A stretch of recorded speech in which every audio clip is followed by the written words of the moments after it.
Traveling is his profession. Bradley Mayhew writes tourist guides, mostly about Asia. This time, he is working on a very special project, an adventure, an experiment. He retravels a route taken by a merchant from Venice more than 750 years ago.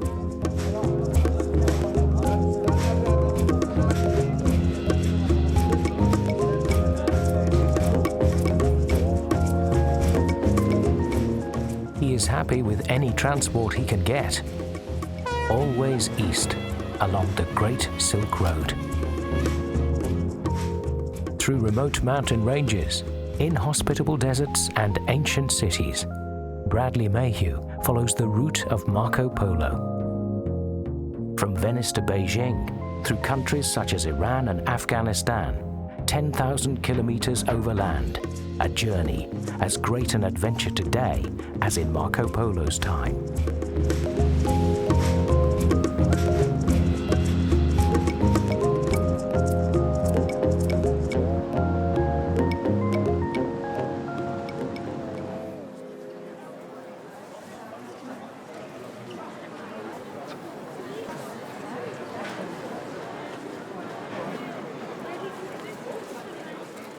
Not the worst time of year to make a trip to Venice.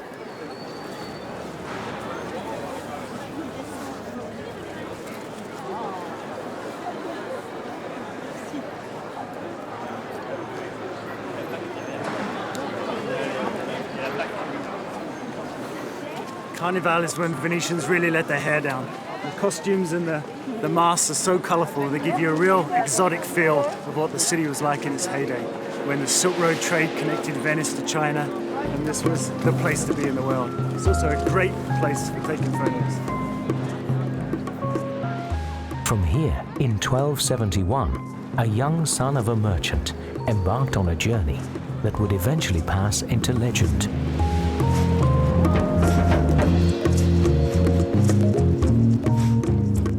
Bradley is looking for traces of the golden age of Venice, when families like the Polos traded in silk, spices, and precious stones, which were transported by caravans along the Silk Road. It was this long-distance trade that made Venice's fortunes. Luca Zentellini, publisher and antiquarian, collects original sources about the 13th century, the time of Marco Polo. All over the Mediterranean, all over from Constantinople, from Acre, from Laos. Yes, well, Constantinople and Venice was the biggest market of the time. Venice became the biggest empire of the Middle Age. Right. It's incredibly, because this small town became something with few people. Nice. Medieval Venice is well documented, but not much is known about Marco Polo. Preserved for posterity is his book, The Description of His Travels. It exists in more than 100 versions. Some of them are richly adorned, while from others only fragments exist. Take this book and have it read, and here you will find all the greatest marvels and the great diversities. That's nice. It's really amazing, you know, how young Marco Polo was when he set off. He was only about 17 years old, almost the same age as when people leave school these days. You know, so he came back and wrote this incredible book with all this geographical knowledge that inspired everyone from, you know, Columbus took a copy of Marco Polo's travels with him when he was headed to the west. So it's an amazing impact this one man has had. I'm sure this is a book you would like to read. And then the antiquarian comes up with something quite special. This is the Yule version. Yeah, I've been trying to find this for the longest time. An annotated edition of the Travels of Marco Polo by Henry Yule, That's fantastic. dating from the year 1871. That's great. Thank you very much, Luca. I'll be reading this along the Silk Road. You're welcome. Have a nice day. Thanks. Bye-bye. Bye-bye.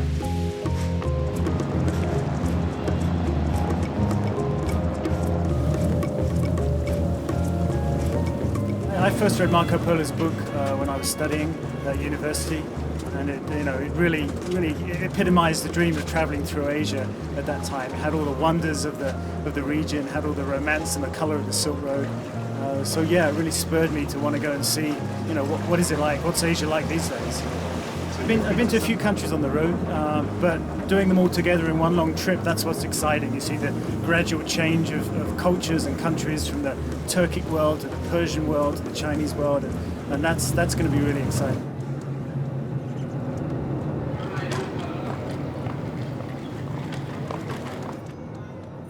It must be somewhere here in the quarter of San Giovanni Crisostomo. The gondolieri know the site where the house of Marco Polo once stood. It was Marco Polo's house. It was merchant. As a child, he must have played at the side of this canal. His father, Niccolo Polo, was constantly traveling abroad. He was one of the first Europeans to reach as far as distant China. Now he wanted to go back, and this time his son was to accompany him. Young Marco didn't have any idea how long this adventure was to last. So when the Polos finally returned home to this gate after being away for 27 years, they were refused entry. No one recognized them. They were probably wearing long Mongol cloaks, big heavy beards. They'd aged by almost a quarter of a century, and no one really recognized them. At some point after his return, Marco Polo was taking part in a naval battle against rival Genoa when he was captured. It was in prison that he dictated the book that would make him famous, and which in Venice gave him a nickname, Il Milione, the Millions Man. The Venetians called Marco Polo Il Milione because of everything was described in gigantic numbers, thousands of armies and soldiers and horses. No one really quite believed what he was talking about. Either way, his departure from Venice is historically documented. They're made recently, or do you also have them antique? What would the Venetians have worn at the time? Nobody would know better than Stefano Nicolaou, Venice's most famous costume designer. Is this something that a traveller during Marco Polo's era would have worn when he was travelling? Sure. He started from Venice with these costumes, and they go to the China. Bradley wants to know from which material the clothes were made at the time. From wool mainly, Stefano explains. Like this coat, for instance. More of a cape, really, and very warm. Open in the front and at the back for ease of riding. And on his legs, what would he have worn underneath them? Oh, for the leg, they use like stockings. Okay, right. Complete, you see. I see. This is the... This is like the heel. Yes, the heel. And the lace on the belt and the fix just on the side. Okay. So the summer, spring, winter, in the autumn. Maybe they have the same costumes, the same dresses, and they just put over something more or take off and rest just in shirt and, We can start from this. It's about a long shirt. Okay. You can put on. Then Stefano wants to see what Bradley would look like as Marco Polo. This is a much heavier... Yes, and have something above this hat. Okay. It's very comfortable. It moves and flows easily yes. if you're moving or you're on a horse. It's lovely. So, how do I look? Very good. You can go to the China now. Yeah, this is good. I could travel in this. It's a little bit heavier than my Gore-Tex jacket, but still, well, for it's the pretty long good. travel, it's good. Yeah, I'll take it. Okay. Good luck. Thank you. Let's go.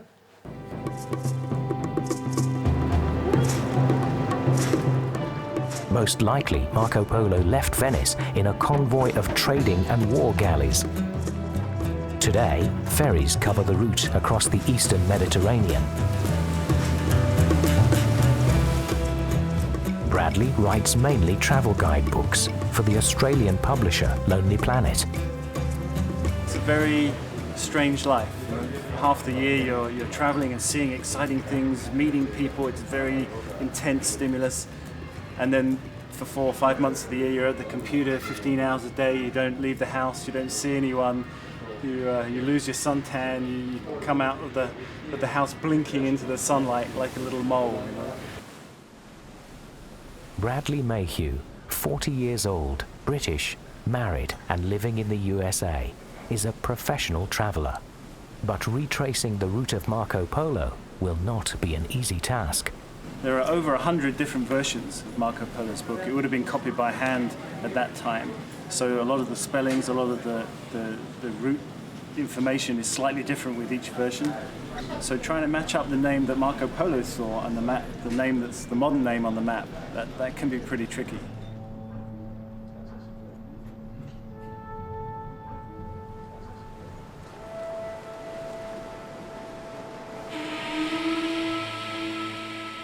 Acre, the ancient Ptolemies, founded 4,000 years ago, is today located in Israel.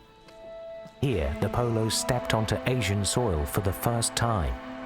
They came to meet the Pope's representative before continuing on with their journey. Back then, 40,000 people lived in Acre, whose centre is still the ancient Crusader castle.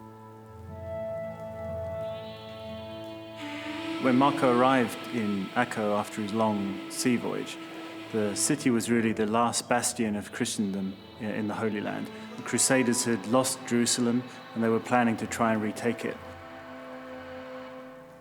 So you can imagine that this citadel would have been full of thousands of knights dressed in their suits of armour, with soldiers, monks, pilgrims, visiting royalty, and traders from Pisa, Amalfi, Venice. It would have been a very busy driving place. And a place under imminent threat. The secret escape routes are still in place. For more than 100 years, Acre had been the capital of the Christian kingdom in the Holy Land, but the Crusaders were not able to hold the fortified city. It fell in 1291. So by the time Marco got here, Acre had changed from being the gateway to the Holy Land to being the last bastion of Christianity here. Within 20 years of his arrival, the Mamluk armies were here at the gates. They were outnumbered 100 to 1, and after a 2-month-long siege, it was all over for the Crusaders.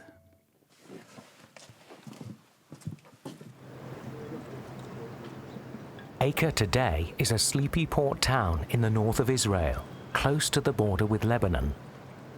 Bradley is looking for a place to stay. Walid Hachalil has got a vacant room for him. Okay, great. One question. Yes, I'm trying to find some places that have some connection to Marco Polo when he was here. There are Marco Polo Road Street. Marco Polo Street? Yes. Do you have time to show me that later on? Yes. Walid grew up in Acre, a city strongly shaped by the close proximity of different religions. The line between peaceful coexistence and conflict is a fine one here. In the old quarter of town live mostly Arabs, Muslims with an Israeli passport, but not many civil rights. Israeli soldiers are a common sight in the souk.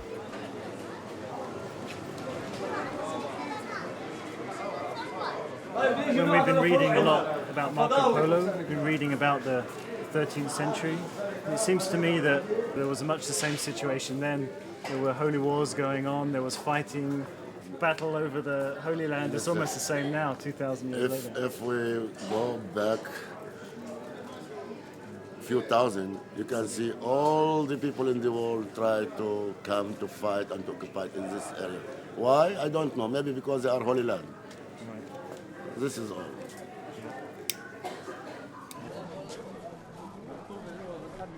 The soldiers are training to be frontline reporters. In the souk, they are practicing to take pictures and videos, they tell Bradley. Yeah, I'm a photographer also. They are taking mostly photos, with some video. The army has provided them with simple cameras. Exactly. We have this. Good enough for training, reckons Bradley. Exactly. Acre is not a political flashpoint, but for the people who live here, the Middle East conflict is part of daily life. fighting between two brothers? Of course, they are two brothers fight for one home, but they have to come to the end. They have to sit in the tables. This is your piece of land. This is your piece of land. Sit quiet, and that's all. If they make a peace and they open the border from Russia and Acre, in half an hour from Acre to Lebanon, half an hour to the first city, Tour, where my sister lives. You miss your sister? You haven't seen her for so long? I don't see her since 82, 83. I'm sorry to hear that. This kind of life. Her father died in 88, my father with me. And she couldn't come to visit also. This kind of life, my friend.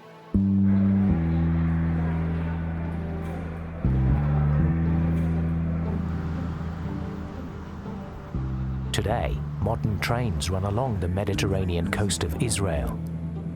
The Polos must have traveled here too, though in less comfort. On his first journey, Marco Polo's father Niccolo Polo had received a special request from the Chinese emperor. From here, the Polos made a quick detour to Jerusalem to run an errand for the Great Khan, pick up some oil from the Church of the Holy Sepulchre. And that's where we're headed now. The Holy City, bone of contention between religions since time immemorial. At close quarters lie Christian churches, the Al-Aqsa Mosque, and the most sacred place of Judaism, the Wailing Wall.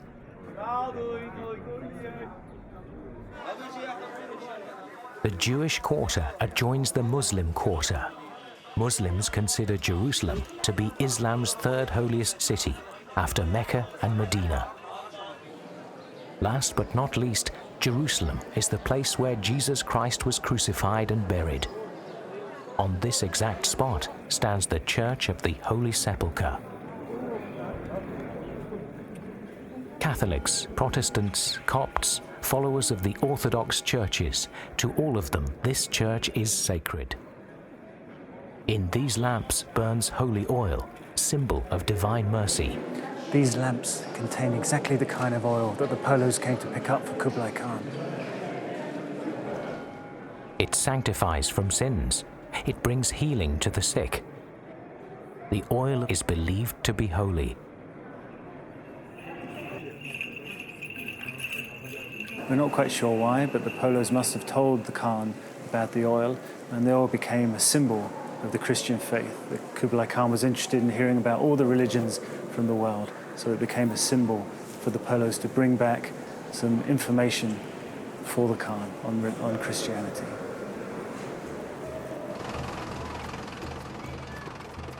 From Jerusalem, the Polos most likely continued their journey by boat towards Turkey. Today, that's impossible. Bradley has to come up with a different route. The conflict between Israel and its Arab neighbors makes traveling in this region tricky. A lot of the borders are closed. North into Syria is closed. South to the Gaza Strip is sealed. And then with the security checks and the visa and the Israeli visa stamp issue in your passport, you've got to always keep your eye open. You've got to plan your route and know where you're going in this part of the world.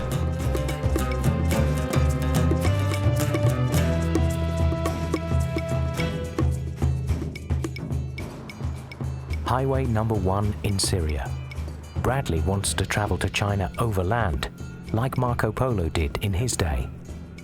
There are no camel caravans anymore, but there are plenty of clapped-out buses. They are cheap and noisy, but you do get to know your fellow passengers. A sponge trader, for example. He should buy a sponge for his wife. Bradley does not speak Arabic, but this much he gets.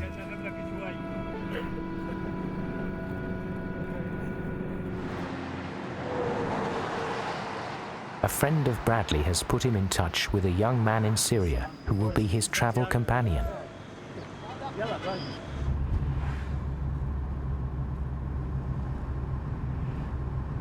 Mohammed Sheikh, nicknamed Santiago, studies English literature. He comes from Aleppo. Well, in a place like Syria, where I don't speak the language, I can't read Arabic script. Everything is 10 times more difficult. I was lucky to get on a bus going the right direction, but luckily I've met up with Santiago now, so he's making sure I get to Aleppo in one piece. Hopefully, at least, inshallah. Is it far to Aleppo? No, it's not far. Like less than like almost 1 hour or a bit more. It's not that far. The two are heading to one of the most ancient cities in the world, a legendary trading center, today the largest city in Syria. In the heart of the old town towers the citadel. Assyrians, Persians, Greek, later Rome and Byzantium, whoever ruled in Aleppo ruled from here. Many have left their mark on the fortified hill. The Islamic sections of the citadel date from Ottoman times.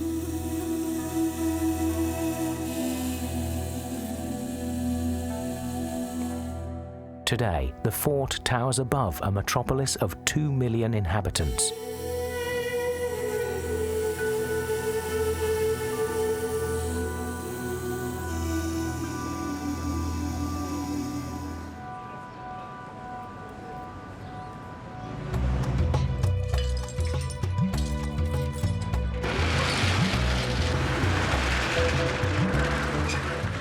Around 6,000 shops line up along 12 kilometers of roofed alleyways. The Bazaar of Aleppo is the longest covered bazaar in the world.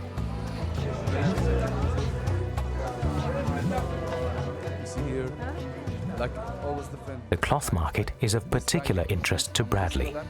He's not allowed to buy, like to have the same product. So they sell different stuffs.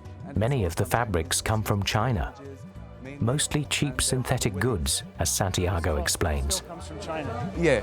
But if you came here 2,000 years ago, you'd find fabrics from China back then. I mean, in some ways, you know, the design is different, but in some ways things haven't really changed. Yes, yes. Very beautiful. It doesn't come with the color of your beard. No, I don't think it's quite me, but thank you very much. So this is where people come to get their everyday goods. Yeah, everyday stuff, like what they need to eat, to wear, to like to use at home, for cleaning stuffs.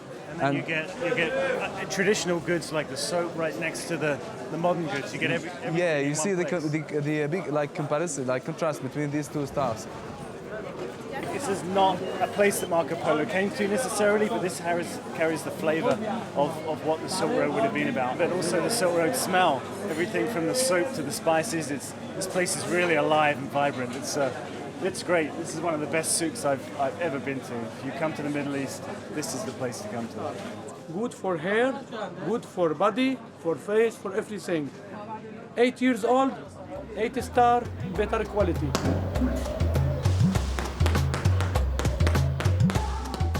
The secret of Aleppo soap lies in using the correct ratio of olive and laurel oil.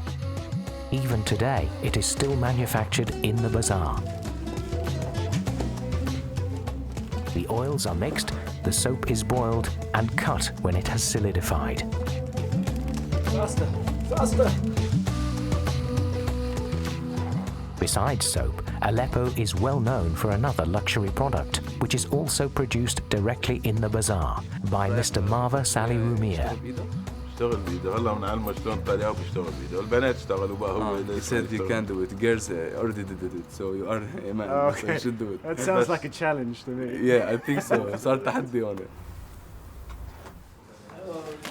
I don't know much about silk itself. My wife will be the one to ask about silk, but I'm interested in how silk has become a symbol for the trade on the Silk Road. The history side of it is interesting. The actual making it like this, I know absolutely nothing about, but I'm learning very fast. Yeah, silk has been essential to the history of this part of the world for the last 2,000 years or so. All the way coming from China, it's really one of the main reasons that this international trade started anyway. The Romans really was the heyday of the old Silk Road. The silk came from China and it became so popular in Rome that it was slowly bankrupting the entire empire.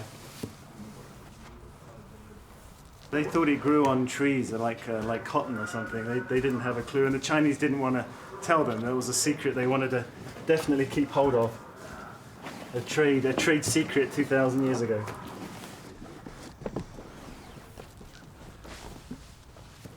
You can still find it 2,000 years later.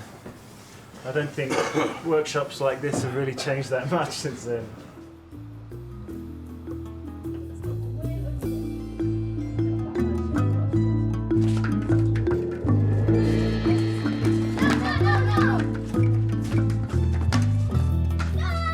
Bradley wants to keep moving. A brief farewell where the overland taxis leave for the border.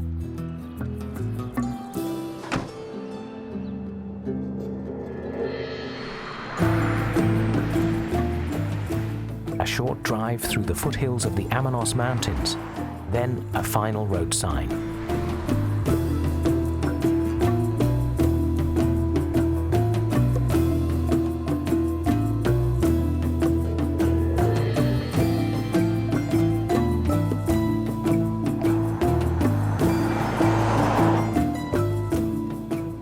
In Turkey, the local buses are called dolmuş. They go to every corner of the country, including the place where Bradley is meeting a friend of a friend.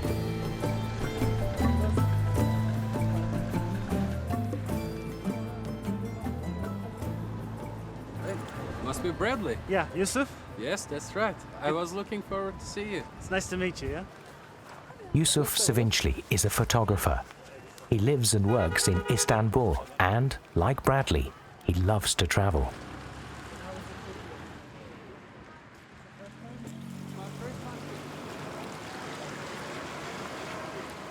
When Marco Polo was here, the place was known as Laias. Today, it's called Yumurtalik and is a quiet town of 5,000 inhabitants.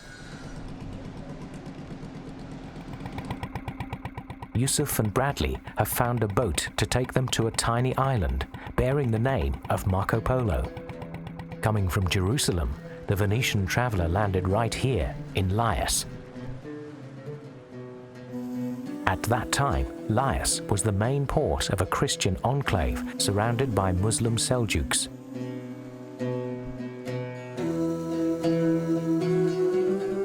The ruins might have been customs buildings, but no one knows exactly. What is certain is that at the time of Marco Polo, this was the westernmost terminus of the Silk Road. Marco Polo writes, And the merchants of Venice and Genoa and other countries come here to sell their goods and to buy what they lack. And whatsoever persons would travel to the interior of the East, merchants or others, they take their way by this city of Laias. Marco Polo spent several months here, most likely preparing for the next leg of his journey. It's not entirely clear which exact route Marco Polo took. Bradley and Yusuf thoroughly pore over the maps. From Laias, there are several possible routes leading to the northeast of Turkey. Part of the problem that we have is that some of the places that Marco Polo mentions we can pinpoint. He mentions, for example, like Caesarea or Kayseri. He mentions Sebaste, which is the old name Must be for Sivas. Sivas, yep. And he also mentions Azinga, which must be Erzincan. But some of the names, they just don't exist anymore, so it's really hard trying to match them up. We can also take the shortest route through here. I think Marco Polo would have followed the valleys, you know, it makes sense to follow the Euphrates, so maybe we'll try and find a route that connects up through there, up to Erzincan.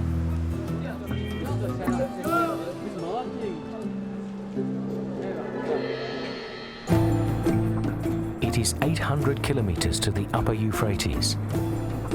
Luxury long-distance coaches are few and far between where the highway ends and the mountains begin. Yusuf and Bradley don't care. They'll take anything they can get if it brings them further east, further along the so-called Silk Road. The Silk Road is very much a misnomer. You know, there's not one road. There's a whole network and a whole thread of different routes that go all the way across Asia. So they would choose whichever route was the best suited for that time, for the weather, for the season, for bandits, robbers, you know. So it's not quite as simple as it sounds. Bradley also has to adapt his routing to the region's political crises. He has to abandon his plan of traveling via Mosul in Iraq, too dangerous. So he chooses a route through eastern Turkey. Working as a guidebook writer is a great job. I can't complain about it. It's a real addiction that gets under the skin, and I think I could never stop doing this now. Even if I wasn't working, I'd still have to travel. It's part of who I am, really.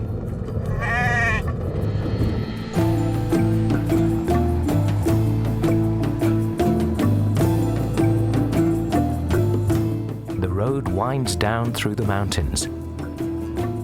In a side valley of the Euphrates, in the quiet of the countryside, lies an ancient town.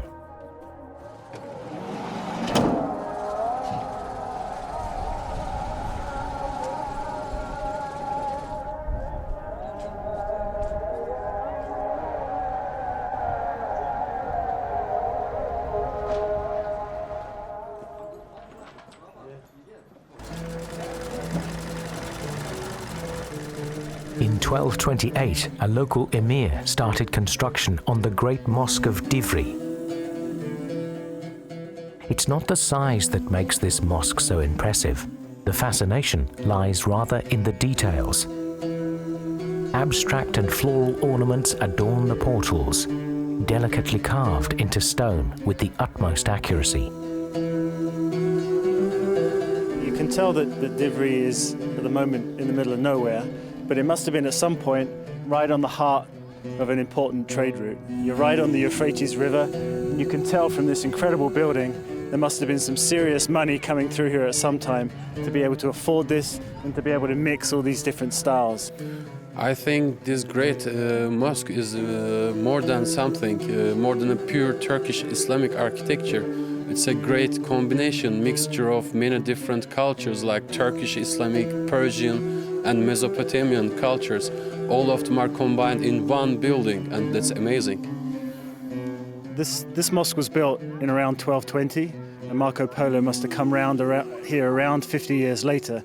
So although he doesn't actually specifically mention this mosque, it doesn't mean that he didn't pass through here. There's a lot of things that Marco Polo didn't quite bother to get around to mention. So he would have come somewhere through here, would have come up through this high plateau, would have come through here, probably up the Euphrates River, and then carried on to Erzincan, Erzurum, and headed east. The next morning, rush hour at Divrigi train station. The train is at 5:15. Mr. Aziz, you must meet. He is the driver and he must know what time it is. Driver of the train? Yes. Okay. Salam alaikum. Hello, sir. Merhaba.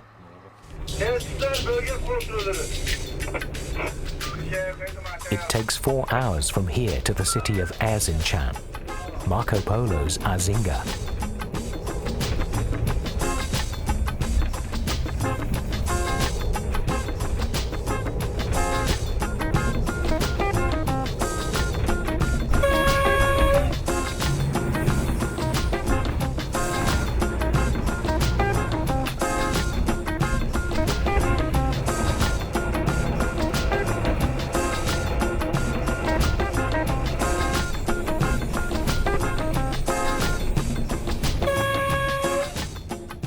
Even though the train stops every 5 minutes, it doesn't get really crowded.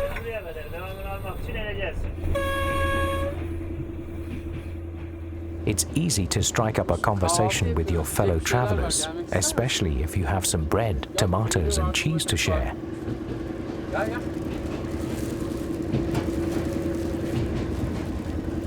Merhaba. Adam Kazilgos studies economics in Istanbul, it turns out. His hometown is Erzincan, and he returns home whenever he can find the time. Is that where he's from? He's going to visit his parents, but also they are going to play Cirit. It's a kind of old traditional game that you play on riding horses. Can we go and see that? Is that possible? Senle gelebilir miyiz? Tabii ki. Of course.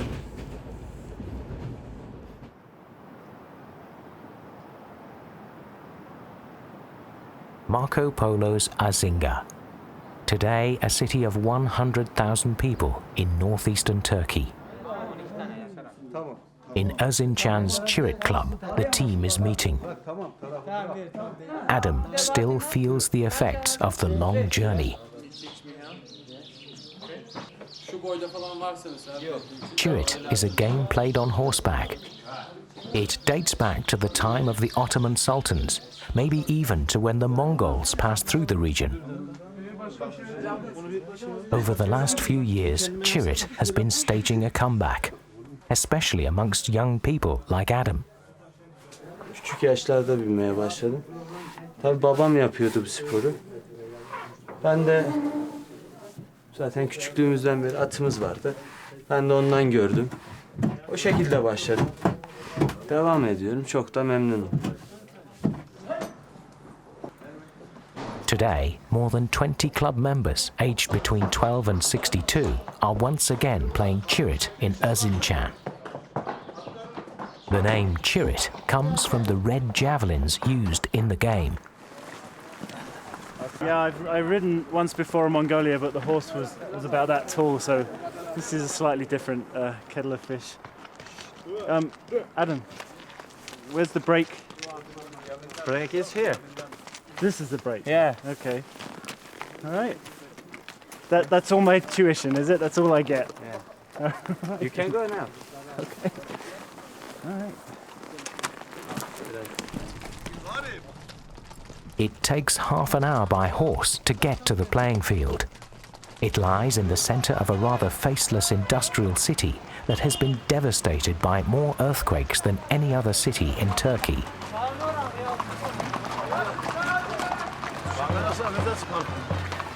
Traffic's getting a little bit dense now, so I'm going to leave it to the professionals. Traditionally, the game is accompanied by Şenay pipes and drums. Yusuf receives a rundown of the rules. Buradan çıkan karşıya gelip Cirit'i ne yapıyor? Öbür arkadaşı bunun peşine gelip burada atarsa atmışsa gelip bu sahaya atıp dönüyor. Vurursa puan alıyor. Vuramazsa bir şey yok. 7 referees make sure that Cirit is played according to the rules. And you have to hit the body. They have to hit the body, not the legs, not the horses. It's like ritualized warfare, you know. It's like practice for the big battle. Obviously, it's a war game.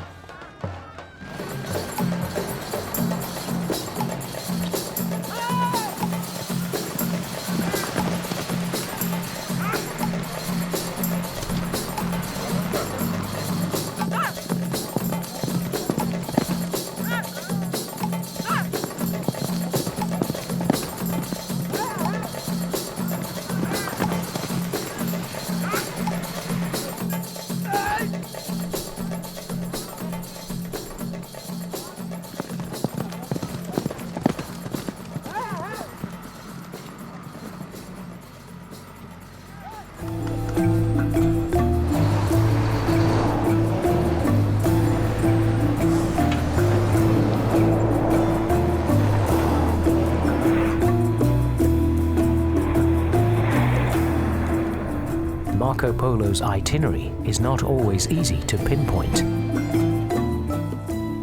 But here, in the northeast of modern-day Turkey, is one place he definitely traveled, together with his father and uncle. In deepest winter.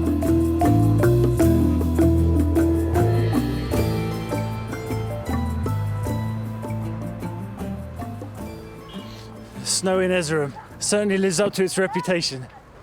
Marco Polo describes the area as the coldest place he experienced on his entire voyage.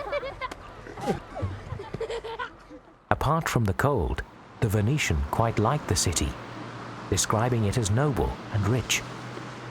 Despite its out-of-the-way location, Erzurum prospers even today, and the jewelers who are based in this former caravanserai are making good money, especially with one particular stone, known as black stone. More simple ones. Marco Polo was particularly interested in precious stones, in anything, in fact, that was valuable and easy to transport. 33 stones. The whole Polo family were jewel traders for a lot of their business, and part of his book was really a book for traveling merchants. So he's always describing jewels, local mines, lapis lazuli, pearls from India. It's always in the back of his mind. He's always got an eye open for these kind of things. He just can't turn it off. It's part of who he is. Jeweler Ali Celebi tells them the name of the black stone, Oltu Taş. Oltu taşı şimdi değil mi? Evet. Yes. That's it. I know that the Taş means stone, like Tashkent, the city, but what's the Oltu? What's Oltu ne demek diyor? Tam Oltu.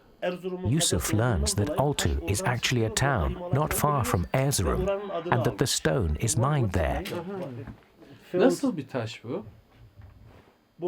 And this is what it looks like when it comes out of the mountain. It is dug out by hand, 300 meters underground. Deep, and all labor work by hand. First used in the Bronze Age, later used by the Romans. It seems like it reached its heyday in my own country during the reign of Queen Victoria, when she wore it after the death of Prince Albert. I didn't know that. That's the history of Oltu Taşı. We just have to find out where it's mined now. Tamam. Çok sağ olun, iyi günler. Sağ olun. Sağ olun. Bye bye. So we got the car, man. Great. Is it a good one? Not a brand new one, but still, it's drivable.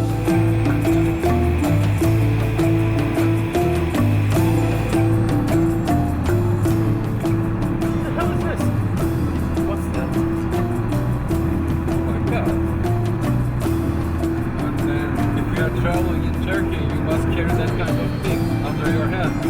You never know. You should have told me that before we set off.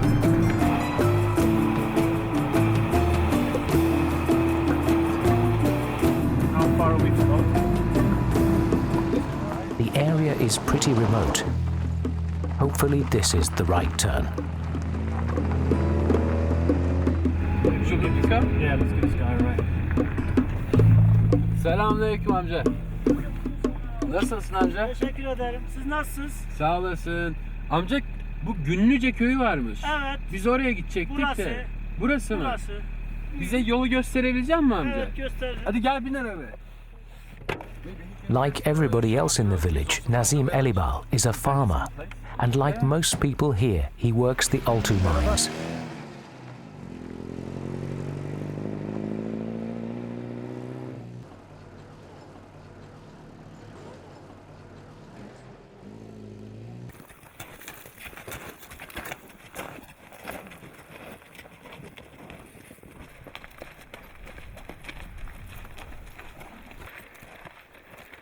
It takes 3 hours to reach the mine.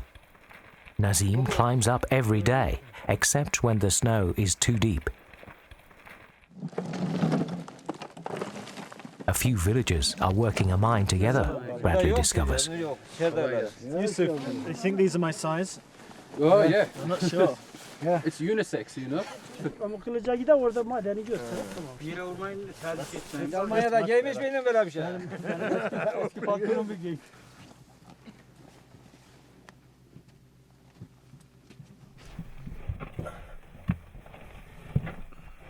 This particular tunnel is 180 meters long and not particularly safe. And so tight that one must crawl on all fours.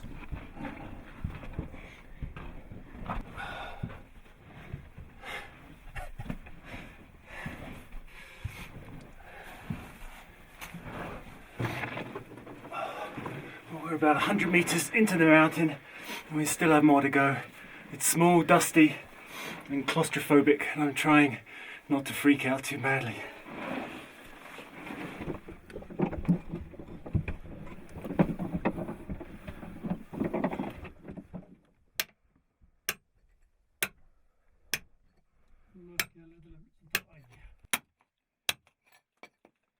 Altutash, sometimes incorrectly called black amber, is the petrified root of a tree. So you find a vein of olutashi, and then you have to knock all the way around it very carefully so that you can get the whole kind of the old former tree root and get it out in one piece.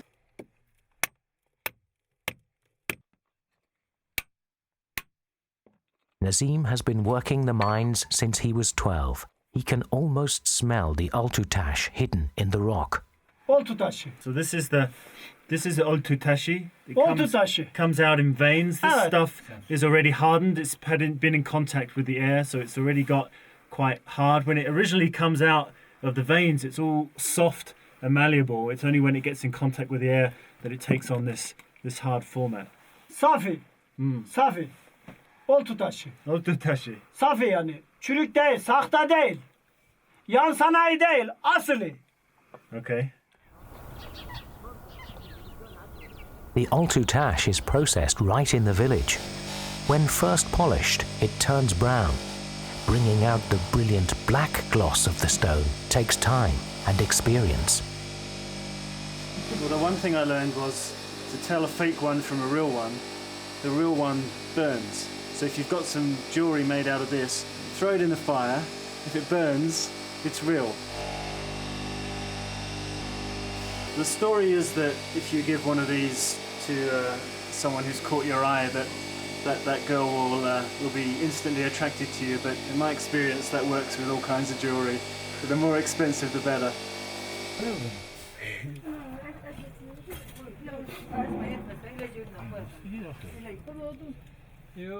Nazim Elibal has thrown a delicious slab of mutton onto the barbecue and has invited Bradley and Yusuf to spend the night in the village.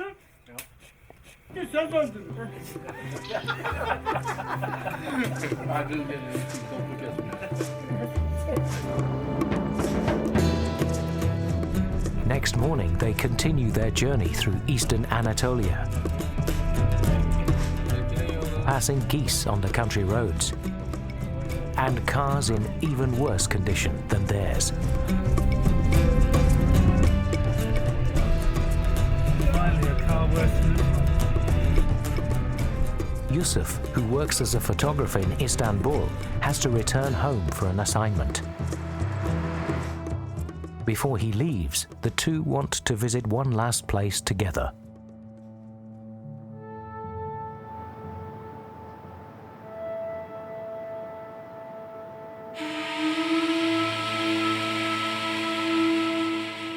Ani, the deserted and destroyed capital of Greater Armenia. Ani had once been an important trading hub on the Silk Road, home to more than 100,000 people.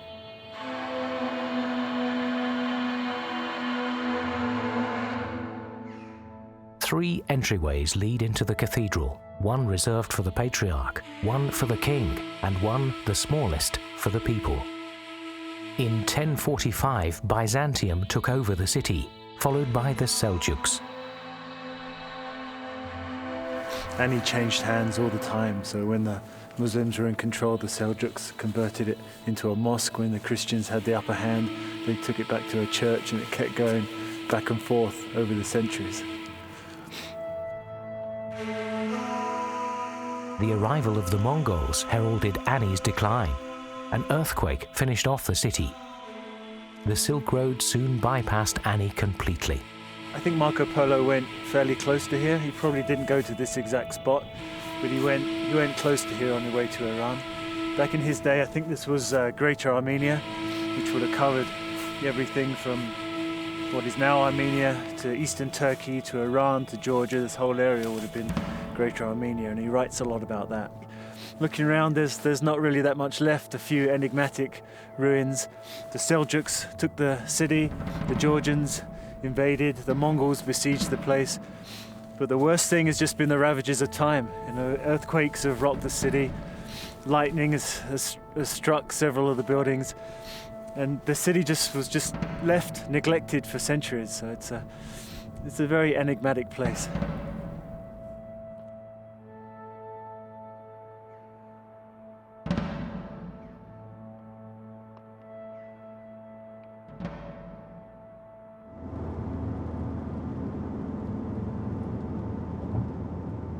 It's better to have too much rather than too little petrol, especially in this remote region. Pretty much at the end of Turkey, feels like the middle of nowhere. From pretty much here, Marco Polo talks about Georgia in this direction, Armenia over there. He talks about Iraq, Mosul and Baghdad. He also talks about these great fountains of oil.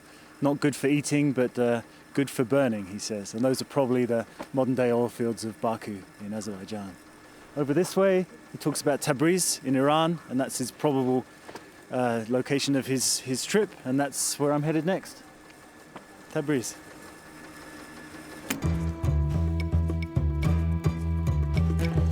The almost coming. Time to say goodbye, man. Yeah, thanks for everything. Great. Good luck with the trip back and the assignment. They have been traveling together for 4 weeks. Now it's time for Bradley to continue alone.